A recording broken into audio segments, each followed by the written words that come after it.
Oga tenant inheriting electricity bill. Will Madam Landlord change her ways? On today's Big Hard Fact, we'll talk about the investigation into the sad, terrible death of Dr. Diaso.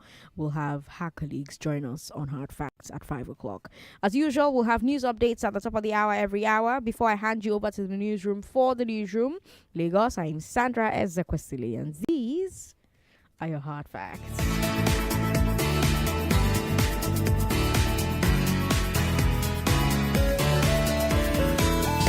The big weekend.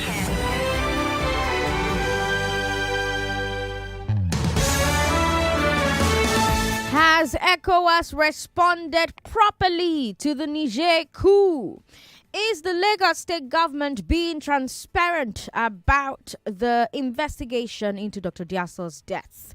Should Bosun Tijani have gotten as much scrutiny as he did compared to other nominees? It was a big weekend, Lagos. Let's talk. The Senate advised Bola Tinubu and ECOWAS to prioritize diplomacy in the Niger coup crisis. Last week, Tinubu wrote to the Red Chamber asking for permission to close the border with our northern neighbor, turn off power supply, mobilize the armed forces. The Senate did not say no to the request, but they also did not say yes. Instead, they passed a resolution which they called a, quote, call on the President of the Federal Republic of Nigeria as the chairman of ECOWAS to further encourage other leaders of ECOWAS to strengthen political and diplomatic options and other means with a view to resolving the political impasse in Niger Republic, end quote. So as you see, the Red Chamber wants ECOWAS to exhaust all peaceful avenues before sending in troops or maybe even issuing sanctions. But sanctions have already been issued, and ECOWAS has issued a 7-day ultimatum, which expired yesterday, like I told you. So analysts are now asking, okay, well, if ECOWAS has forced its own hand and backed itself into a corner, you know, because now, if ECOWAS doesn't take action after giving an ultimatum, will they appear weak?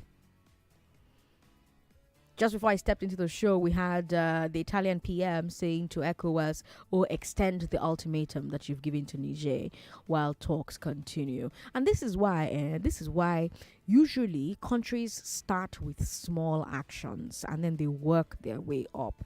In diplomatic circles, they call it ratcheting up the pressure. You don't start with ultimatums. You usually start with negotiation and space. And then when you drop your first ultimatum, you link it to a small increase in pressure, maybe some minor sanctions, you know. That way, you've shown the other country that you are ready to take even bigger action later. It's what, for those of you who follow history and follow American politics, it's what Teddy Roosevelt described as walk softly but carry a big stick. That's what this is. Do you think ECOWAS should have used this approach instead? Because now their ultimatum don't expire. And, Niger is looking at them. Burkina Faso is looking at them. Mali is looking at them like, okay, are you going to do more than a hanging pant or not? The Office for Strategic Preparedness and Responsiveness, OSPRE, has warned against military intervention. By the way, they are a government think tank. So even the government's own experts, they are saying to the president, "Be careful." Their statement says, quote, a military intervention aimed at regime change in Niger is costly and infeasible and would lead to catastrophically counterproductive consequences for West Africa, end quote. So this think tank, the Office for Strategic Preparedness and Responsiveness, they mention 3 risks. Number 1, Niger Republic could pull out of the Joint Task Force. Number 3, Nigerians in Niger could become refugees. That's number 2. Number 3, instability in Niger could affect the entire region. So OSPR mentions 3 risks if we go ahead with this. First, Niger Republic could pull out of the Joint Task Force. Then Nigerians in Niger could become refugees. Then instability in Niger could affect the entire region. That's what they are analyzing. What do you think about that analysis? 0700993993993 Meanwhile, Nigeria has closed its border. We're getting reports of some of our business people stuck on the other side of the border. So people like truck drivers, for instance. But yeah, lots of things happening in this crisis. I'm going to be bringing you updates as well. Don't forget, Thursdays at 4 now, we do a global review. It gives us an opportunity to pay attention to what's happening in other parts of the world. But let's talk about what we know so far. 0700993993993 014657190 014657190 0700993993993. Hello, thanks for calling us. Yeah, good morning. Good afternoon. Good afternoon. What's your name, sir? My name is Chief Larry. Welcome, Chief Larry. Talk to me. I think it's just everything you analyze there. That is what is going to happen. Okay. And it's most unfortunate that you have a government that never, in any form, consider the interests of the people, whenever they are taking decisions. Why should the president make such pronouncement, even as head of ECOWAS? This is our nearest neighbor. Right. And we know what we shared under his predecessor, that made it so possible for so many Nigerians to have interest in Niger. Right. And this man never considered all those things before, taking all these decisions with ECOWAS. And it's most unfortunate because whatever you put up there, both the interests of Nigerians there, and now you are saying that many of our people are stranded at the border. Right. We know what we suffered when our own borders were closed, from Cotonou. Businessmen, many of us lost so many resources as a result of that particular singular decision. Right. That's a rational decision by the former government. And now this one has started his own again. Are we going to, I don't know why we must always tread towards this kind of, having this kind of people at the helm of affairs. What is most unfortunate, but I think the Senate has spoken and Nigeria has spoken collectively that we have no interest in the government going into any form of arrangement with ECOWAS to have war, because we will carry all those things. We always have this notion that, yes, the giant of Africa, and they will leave everything for us. And at the end, Nigerians will be suffering. Look at the challenges we have here. Vis-a-vis whatever is on the table for him or whatever, whoever interest. Whoever is fighting in Nigeria is trying to make France to have a field day. And that's why they are pushing some of them. But with what is happening in Mali, and other Burkina Faso, and the orientation of those young men there, I think Africa is heading somewhere. We have no reason to have any issue with Niger. All right. Thank you, Chief Larry, for calling. 99.3. Hello. Thanks for calling. What's your name, sir? Emeka is my name from Sunlight Town. Emeka, talk to me. In addition to what the first caller, he just said everything. See, prior to this pronouncement by ECOWAS, it was said that we had about 300,000 refugees camped in Niger. Yes.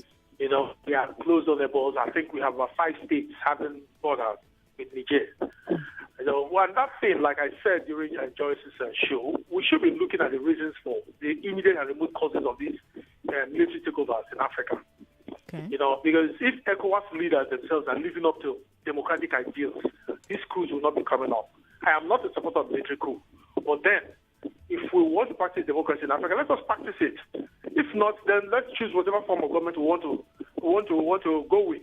And we must understand that international relations is not like permanent enemy, but permanent interest. Right. Our interest in Nigeria must be protected because the past president, Muhammadu Buhari, did a lot of investments that will favor both countries, right, including rail line and all that. So I think that pronouncement or deadline was done, it was too hasty. Hastily, right. It was hasty, and I think it was part of Nigeria trying to massage our bloated ego as being the giant of Africa, which we are not. We must look inwards. How many ECOWAS pronouncements by the ECOWAS courts have these ECOWAS leaders adhered to? So there are reasons for all these things, and the Nigerians themselves are not complaining. The vast majority of them are happy for what is happening. And I must commend the National Assembly. For the first time, they did something that I was surprised they did by standing down on that any attempt to engage in any armed invasion. So we should tread with caution and know that we are fighting a closer neighbor, which will not be an easy task to carry out. Thank you. All right. Thank you very much for calling us. Emeka from Satellite Town, 99.3. Hello. Hello? Hello? Hello? Yes, how are you? Sorry about that. Call back if you can. 99.3, hello. Hello, Thanks for calling. What's your name, sir? my name is Rose. Rose, I welcome. want to say, Baba want to speak with you. Okay. Hello, ma. Hello, sir. How are you? I thank God for your good work you are doing. Thank you, sir. What's your name, sir? Now, I am the husband to Mama Rose from Alimosho. Okay. Now, as I am talking to you now, our president has not paid us our pension salary. Today is 7. And he's talking about sending troops to Niger. When elderly people are dying, right now. Hello? I'm here. I'm listening. He has not paid us our salary. During the time of his predecessor, Buhari, Buhari never suffered with salary, pension salary. As I'm talking to you now, there is no money with me now. Okay. What department? What ministry? Oh yes, we are. It's Peter Dafeo. We are health sector. They call us health sector. Okay. Federal government. Okay. Federal government. Mama, we work at Lagos United Teaching Hospital, so we are called health sector. Okay. And pensions have not been paid by the federal government for this month, for July. Now, July. Okay. Do you people know why? Have they told you people why? We don't know. Nobody has told anything. Didn't you?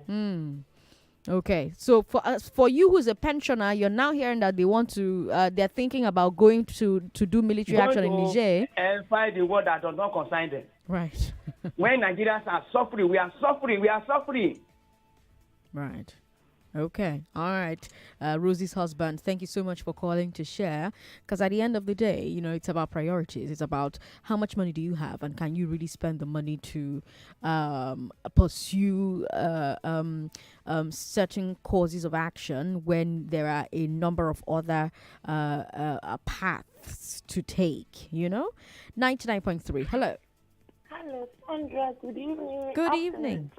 Hi. Welcome. Talk to me. Yes, my name is Priscilla, calling from Yaba. Welcome, Priscilla from Yaba. Please, Tinubu should not go and fight Niger people. As I am now, I'm a graduate, I'm lying at home. Okay. Please, he shouldn't try it. Please, we are begging him. Nigerians are suffering. Honestly, I came out with a good result. I have no job. I am sitting at home. You can hear my voice. I'm lying down. It's because of this call that wake me up. Please, he shouldn't try it. Nigerians are suffering. Thank you. All right. Thank you very much for calling. Now, if you just tuned in, Lagos, you're wondering what we're talking about. I started today's big weekend with news from the Senate. It's just advised Bola Tinubu and ECOWAS to prioritize diplomacy in the Niger coup crisis. Tinubu wrote to them last week asking for permission to close the border with our northern neighbor, turn off power supply, and mobilize the armed forces.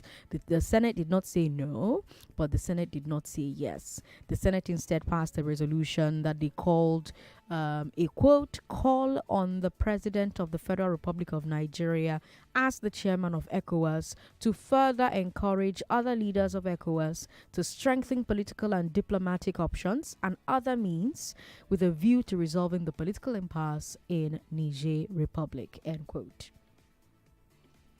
Now, of course, like I mentioned when I brought you this story, sanctions have already been issued. So, yeah, even though the Red Chamber wants ECOWAS to exhaust all peaceful avenues before you send in the troops, maybe, or even before issuing sanctions, just calm down. But we've issued sanctions. ECOWAS issued a 7-day ultimatum. That 7-day ultimatum expired yesterday. So now you have analysts saying things like, well, if did ECOWAS force its own hand by itself? Did ECOWAS back itself into a corner? Because if your ultimatum has expired and ECOWAS doesn't take action after giving that ultimatum, is ECOWAS weak? Will ECOWAS appear weak?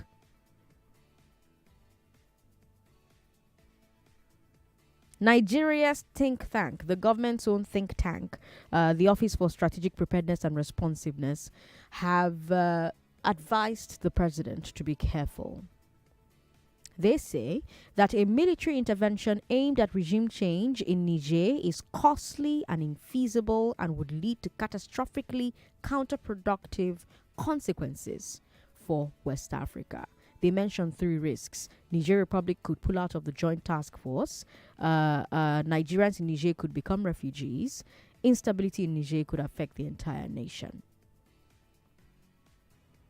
We'll take a break now. When we come back from this break, Lagos, let's talk about this story a bit more. And then let me also bring you update on the Lagos state government's investigation into the death of Dr. Vwase.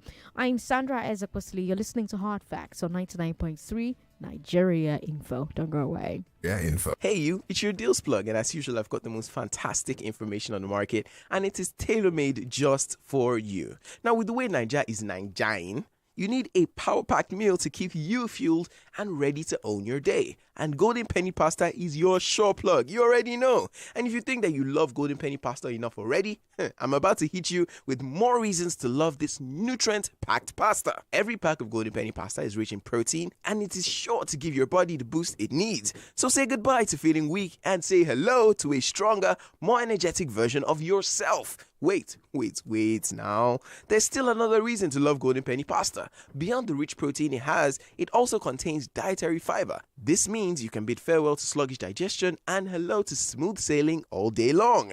Golden Penny Pasta keeps you satisfied and full of energy, allowing you to conquer the world one strand at a time. So whether you're busy Nigerianing as a professional, a parent with a bustling household, an entrepreneur, or a student aiming for academic excellence, Golden Penny Pasta is a sure way to load up on all those nutrients that you require, fueling your body and mind, helping you in everything that you do. Go on life with a gust fueled by Golden Penny Pasta. Do not forget to grab yours at the supermarket stores next to you. Golden Pasta, good nutrition. This is an more news and information coming up. We'll be back in a moment. Special secret that awakens taste buds. Mouth-watering wonder with awesome aroma. Seasoning cubes. Terra Seasoning Cube turns your meals into a masterpiece. Unwrap joy, unleash taste. Hey, come cook with Terra cubes. Come cook with Terra.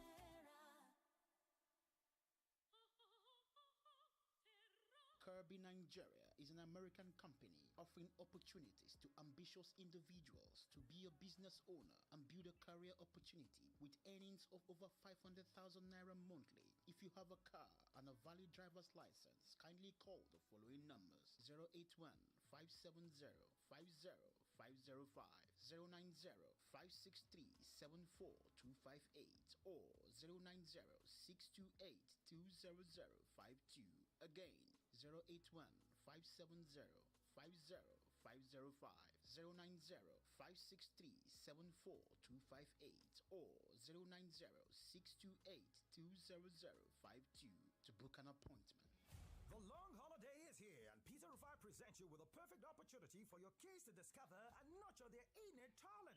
The Peter Rufai Summer Camp is here again and well loaded with sports like football, basketball, taekwondo, swimming, track and field, and lots more. Enjoy the drills, skills, and thrills with true legends of the game. Dodo Mayana himself, Dr Vwase, and other experienced coaches. Parents aren't left out. It's going to be fun. Peter Rufai Summer Camp Season 7 starts on 23rd of July to 5th August 2023 with camping and day possibilities at City Pride School, Amu Odofin, Lagos. 7th to 19th August 2023 for day only at Mind Builder School on Mole Phase 2, Isheri, Lagos. Registration is open to boys and girls between the ages of 3 and 17 years. For inquiry or sponsorship, contact us on 0905-221-3920 or write us at starroofofficial@gmail.com. Powered by Starroof Sports Development and supported by Cool FM, Nigeria Info FM, and Wazobia FM. Peter Rufai Summer Camp. Rekindle your innate potential.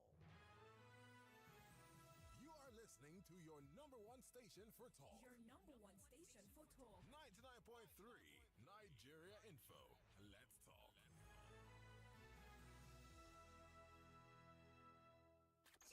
Breaking news. A updates and the best of talk. Women have to work twice, even thrice as hard for them to get things that just come so naturally to a lot of men who feel that leadership is their right. You were in prisons for how many years? For 6 years, 8 months. Were you going to court from prisons then? Yes, but before I started court, it took me 2 years. Just being in prison? Yes. Without your case even start at In all? confinement. You were there? Yeah. Here on your number one station for talk, 99.3 Nigeria Info. Let's talk. I'm Sandra Ezekwesili, and the police say they've made 3 arrests in the horrible, avoidable death of Dr. Vwase.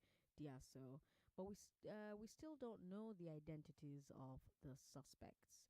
Also, the state government has told us the findings from its inquiry. I'll start by reading you the key decisions that the government says it has taken based on the findings. Quote, we have sacked and blacklisted the facility managers.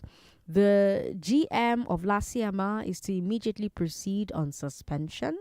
The operations and line of reporting of the facility managers have been restructured to involve the hospital management directly. We have handed the installation and maintenance contractors to the police for further investigation and likely prosecution if they are found culpable. The police will also investigate anyone else that might have been found to be negligent. Engineers are working to unravel why the safety devices of the elevator failed at the same time. All our staff are fully insured. We have informed our life insurance providers about this incident. The Lagos State Safety Commission has been directed to immediately carry out an audit of arrangements that have always existed, end quote. The statement came out over the weekend. Some negotiations are unhappy. They think it doesn't go far enough. They're asking more questions. What are the names of the facility management company, for instance? They say it's not enough for the government to say that they've blacklisted them. They should name them publicly. Now, of course, the doctors, the colleagues of Dr. Vwase have named the facility company themselves. They've named the facility company. They've named the facility manager. They've named the procurement lead who should be signing off on all of these maintenance. The doctors have been naming these people. It's all over social media. But you have people who want to know the names of these people as named by the Lagos State government itself. People also want to know the names of the arrested contractors. It's not enough for the police to come and say, oh, these are the names. Well, what are their names? These are the people we've arrested. Well, who are they? What are their names? Then there's the question about previous maintenance of the elevator. The government is claiming that this was a brand new elevator procured in 2011, but we've seen multiple accounts from doctors from the general hospital claiming that this elevator has been there for much longer and has been suffering problems for years. I've seen a tweet from as far back as 2018. So there's now a question of which account is correct. And even if the government account is correct, how possible is it that a 2-year-old elevator, brand new, could malfunction this quickly? What's your take on the findings and actions of the state government's inquiry? 0700-993-993-993. At 5 o'clock, I'll have the colleagues of Dr. Vwase join me on Hard Facts, and we'll talk about how they feel about the findings of the inquiry process so far, and how they are dealing with their loss. Over the weekend, they held a wake for her on the premises. They also had some protests as well. So we'll talk about all of that at 5 o'clock today. Don't miss it. 0700-993 993 01465 7190. And yes, you can still talk about our first story, with the Senate advising the president to pursue and prioritize diplomacy in Niger instead of anything else that the president would like to do as the chairman of ECOWAS. WhatsApp is 080-959-75805. We've got Kenny here. Kenny, thanks for calling us. Hi, Sandra. Welcome. Good afternoon. First and foremost, I would like to ask, where is Alex? So it's been long and probably I'm not. Yeah, well, she hasn't called in a while. She's probably busy with life, you know. Anyway, she told us she was going to be away for a while. Yeah. She was going to design a platform for our INEX, so probably she's busy on that. Probably. I remember the conversation between between Mr. Andy. Okay. Yeah. Okay. So about the ECOWAS stuff, I feel it almost seems to me like it's Nigeria versus Niger. And when you have, you remember when the last meeting when the president said Nigeria back. So it looks to me as though President Tinubu likes to either appear to be very courageous or say on the whole Nigeria. You can sort of really and let's talk about what is the just be honest. Getting this military peace on. So if the citizens are behind these people, what then is actually what are we doing there? What are we going to fight for? I really don't understand. I would really appeal to President Tinubu to really consider what he's doing and not invite unnecessary catastrophe or unnecessary baggages to Nigeria. And then for this Lagos issue, I really don't know.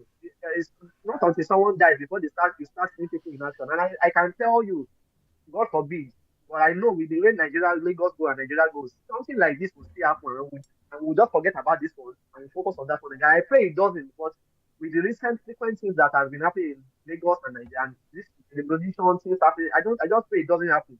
Thank you, Sandra. I pray, please talk to President Tinubu.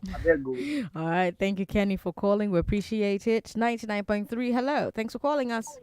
Hi, Sandra. Hi. I'm happy getting through to you. Yes. Welcome. Good afternoon. My name is Florence from Lekki. Welcome, Florence. Talk to me.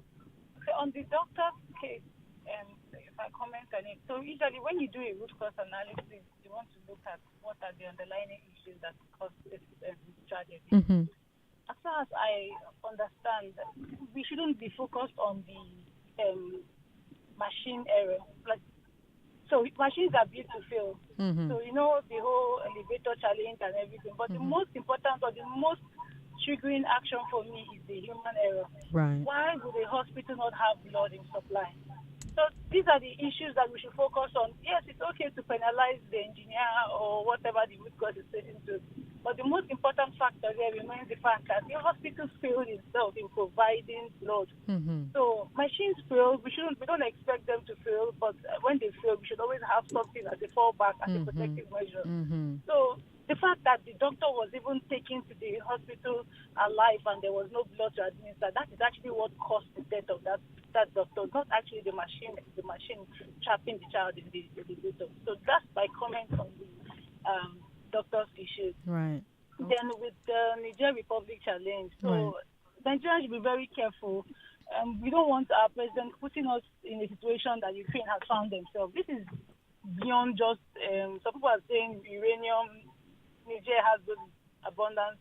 As far as I want to understand, I think this NATO and European allies trying to diversify their gas supply. Because I understand there's a project that they've been working on channeling gas from Nigeria through Niger all the way to Algeria and to some European countries. And with all this Russia war, they'll be looking for a way to diversify. And so they're trying to speed up that gas project. And France has colonized Niger and all these challenges with their economy. And France has not actually invested in that economy. So that's why I see, when you see all these Western countries crying foul, you've colonized Niger for how long? How much have you put back from your benefits into that economy? If not, they will not be crying that they have not been properly governed and the corruption has taking control of all the all they are expected to benefit from. Now you see them trying to diversify, moving away from you as their colonial master, looking to alternative sources, which is what these Wagner, Prigozhin people that have entered Mali and Burkina Faso have done. They have given them what their colonial masters could not do, and that's why Nigerians are happy, because they feel that they have been in abject poverty for a very long time, and they feel that this is their time to be liberated. So the previous government obviously was loyal to the European countries, and now someone has come through a military coup, of course there are unconfirmed news that is being sponsored by Prigozhin's group. So Nigeria shouldn't get themselves as I know our president is trying really hard to legitimize his presidency, and I know that he has some form of alliance with the US trying to legitimize his presidency in Nigeria. He shouldn't use his own personal benefits to get himself into that war that is about to loom. Nigeria, we don't need that. A war in Niger means a war in the northern Nigeria, as far as I understand, because it's the northern Nigeria that will suffer. If there's a war in Niger Republic, all the bordering countries from Katsina to Sokoto, they would suffer. And it also trickle down to the west and to the south. Look at even the ordinary Boko Haram that has been there for over 10 to 14 years. Their infrastructure is suffering, schools, even protection, security support. No policeman wants to be posted to Katsina in those bordering countries want to serve there. So can you imagine when there's a war in Niger Republic? It's going to trickle down, Sandra, into all the northern states. So we don't need that support. Now, our president is trying so hard to gain relevance, being the ECOWAS president, and we know he's not even his election is still in contention. So this is a very strong political game going on here, and we're just pleading with him. For the meantime, while he's still there, we don't want him meddling into the affairs of NATO, of Russia, of America, of France. We shouldn't get into that point. If Ukraine had to think twice, I'm sure they would have done otherwise. That's my contribution. Thank you. Florence, thank you very much for calling. Now, let me take you back to the weekend. I mean, all the stories we take a look at on the big weekend are the stories that broke over the weekend. And on Saturday, Nigeria's Senate screened the CEO and co-founder of Hub. CC Hub is a tech business with expansions all across Nigeria, Kenya, and more recently Namibia. And the CEO of the Hub was screened by the Senate. He's a tech guru. His name is Bosun Tijani, Dr. Bosun Tijani.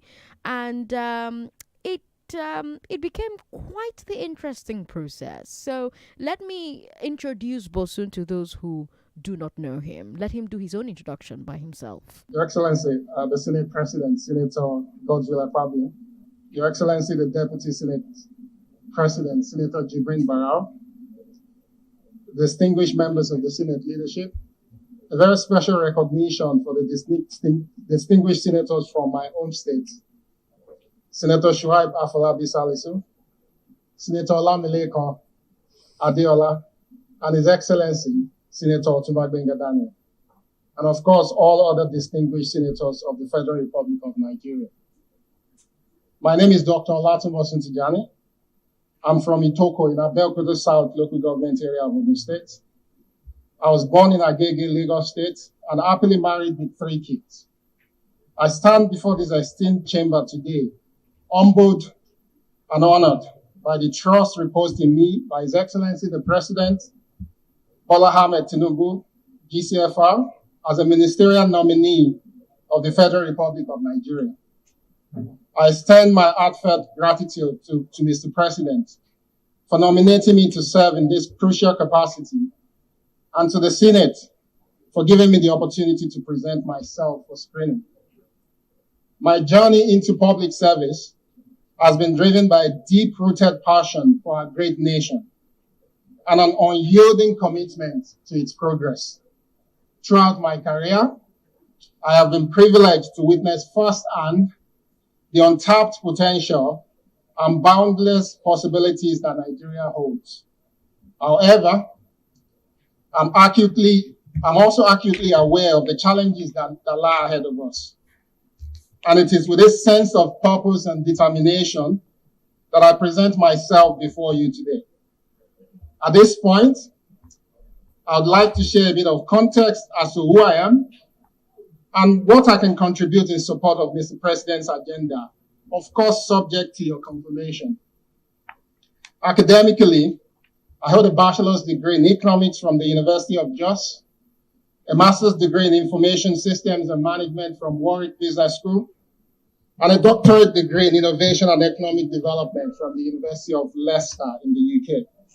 In addition, I've also attended several executive and professional courses in innovation, leadership, and economic development from institutions such as the Harvard Kennedy School of Government, Stanford University, and the Africa Leadership Institute.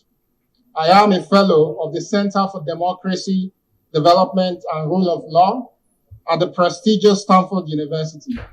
And I'm also a Desmond Tutu Leadership Fellow. At the minute, I'm an adjunct researcher focused on digital epidemiology at the Nigerian Institute of Medical Research, and also an adjunct researcher with the Wits School of Governance in South Africa. With focus on driving the application of knowledge for enterprise and economic prosperity, my career path has taken me through roles with the International Trade Center in Switzerland, with Hewlett Packard also in Switzerland, and Pera Innovation Network in the UK. I returned to Nigeria to co-found Co-Creation Hub in 2010 as Nigeria's first technology innovation hub, which has now grown from Yaba to become the largest technology hub in Africa, with physical presence in Kenya, Rwanda, and Namibia. We also deliver projects and activities that reaches over 17 countries in Africa. I've also been privileged to offer my service in support of critical industry advisory groups in Nigeria and abroad, including as a member of the Presidential Advisory Group on Technology and Creativity, also as a member of the UK Advisory Committee on Digital Access Africa, as an advisor and committee member to the National Economic Summit Group on Science and Technology, as a current member of the Project Steering Committee of Lagos State Government Technology Cluster for Yaba, and more recently as a member of the Expert Advisory Group to the European Commission on mainstreaming technology and innovation in the relationship between Africa and Europe. I believe and care deeply about the potential of Nigeria as a prosperous country that is driven by innovation. This has been a strong motivating factor in all I do, and I've spent the last 15 years contributing to deepening the technology innovation ecosystem in Nigeria and Africa through extensive collaboration with some of the world's largest technology companies and development agencies. I'm particularly passionate about enabling and supporting homegrown solutions to some of the most critical challenges in sectors like education, public health, agriculture, trade, and governance. An expression of this can be seen in my support to the work of young entrepreneurs like Temigiwa Tumbosun of Lifebank, Ifedara Johnson of Health Tracker, Preston Ide of Stairs, Inyolu Aboyeji of Andela and Flutterwave, Jumoke Dada of Taylor, Iyo Isudemi of OnePort, and also Tega Team of Figure, among so many others. It is my conviction that we must prioritize the role of technology and innovation in raising the productivity level across our economy. We can leverage technology to increase the contribution of multiple sectors such as education, creative industry, financial services, manufacturing, agriculture, transportation, security to our GDP. Many of the prosperous nations that we admire have been built on a strong foundation for innovation. We are a blessed nation with significant young population, which is a critical resource for harnessing the opportunities offered by technology and innovation in support of Mr. President's stated goal of building a prosperous Nigeria for all. My commitment to His Excellency, Mr. President, to you, distinguished senators, and indeed all Nigerians, is to give my best with the same passion and conviction that I've demonstrated all my life to achieve the President's economic and prosperity agenda. I look forward to working with all stakeholders across government and the organized private sector to provide intentional support that empowers the best of our young population so they can continue to contribute to the achievement of the prosperous, inclusive, peaceful society that we all desire. Thank you, distinguished senators, for your time today as I look forward to working with you all to achieve our collective goals for our great nation, Nigeria. God bless His Excellency the President, and long live the Federal Republic of Nigeria. Thank you. And when he was done introducing himself, the senators were not very impressed. They spent a lot of time tackling him about his tweets. In the past, Tijani was very critical of the Buhari administration of the APC. Tijani also tweeted about his frustrations with the Nigerian passports. The senators said that they were offended by this and demanded both an explanation and an apology. Eventually, they approved his nomination. And some APC supporters are upset by this. They feel that Tijani's nomination is a slap in the face One of them is Alabi Oladimeji. He went on Twitter to write long threads to party leaders, and he talked about how he helped to organize Defend Lagos so that he can stop NSAS protesters while Tijani was supporting NSAS. And this has sparked a lot of conversation online. These APC supporters, are they justified in feeling used and dumped? Or does this highlight one of the big problems in our politics where young people are spending their lives doing boy for politicians and not adding value to themselves? I'm wondering if you watched that screening. I just played his introduction so that you listen to, this gentleman's background, and then during the screening, the senators were not even interested in asking him about his background. They focused on his tweets. If you watched that screening, Lagos, what did you think of the way the senators approached Bosun Tijani? And what do you think about how he handled them? 0700-993-993-993. 0700-993-993-993. We've got WhatsApp 080-959-75805. 99.3. Hello. Thanks for calling us. Hello, Auntie Sandra. Good afternoon. Good afternoon. What's your name, sir? Hello? Oh, that's unfortunate. Call back if you can. Azufrank is here from Indonesia. Hi, Azufrank. Good afternoon, Sandra. Good afternoon. Welcome. So while I just listened to the Tijani guy first time while you were playing it, Okay. and while he was reeling out his CV, man, that CV was intimidating. Here they catch me for as in, like that guy knows his onions. Right. So look, let's just put it here. Let's leave politics aside. Right. The guy, to me, is immaterial. And at this point, we need people that will fix the country. If there's anybody that will get or take a credit here, I want to give it to the president. Despite everything, let's put politics aside.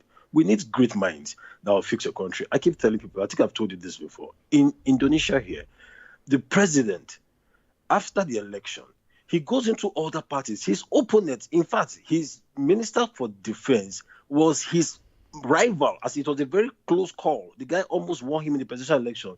But the guy is a general. He knows his onions in the military stuff. And he made it the minister of defense. So we should leave politics aside. Those guys that are complaining that, this guy, no, they should work on themselves, like you said, and make themselves better. Sandra, don't I have a minute to talk on other topics? Yes, please, go ahead. Okay, please, I want to talk about the Niger stuff. My take on it is that ECOWAS have only just shown their weakness. And that is just the way it is. I think ECOWAS is a community of West African states. What has economic community got to do with political invasion and the whole stuff? Look, the message I think we should be learning from this is let us take a cue from EU. They have something similar. And what we have here is EU. And they have a parliament. I was asking myself today, so ECOWAS says we should go in, and you're going back to the Nigerian parliament, and the Nigerian parliament is saying don't go. So what kind of confusion is this? It only shows how unstable and we don't really know what we are doing. I feel AU should have a parliament that that should be binding on everybody, and AU should be very, very strong. In fact, if left to me, ECOWAS should be scrapped. What is ECOWAS doing? About 400 million people. What is the GDP? Doing nothing with the whole economic community of whatever. We are most populated black people in that sub-region, but there's nothing to show for it. It should be scrapped. AU should be given a teeth. It should be very, very strong. It should be able to bite. Like, if AU says they are going in, it's going to be Africa taking care of African problems. And it's going to help us from all this interference, interloping from all this Western stuff. They have the same thing in Europe. Africa don't contribute there because they know what they're doing. They have a parliament that will sit and they'll say, okay, this is what we want to do. But here, it's like we really don't know what we are doing. And sorry, the last one for the lady the unfortunate lady that died. Unfortunately, we have to take a break. But Frank, thank you very much for calling to share your thoughts. On 99.3 Nigeria Info. Don't tell people, you've added weight. Why are you losing weight? Yeah. You're eating. No, it's not your business. That money, the pass is good. That finally. She should be patient and pray to God that God is going to answer her prayer. Please, this is not 99.3 Nigeria Info. We are more than just radio. Subscribe to our YouTube channel at Nigeria Info FM. Check us out on Facebook at Nigeria Info 99.3. Follow us on Twitter at Nigeria Info FM and on Instagram at Nigeria Info FM Lagos for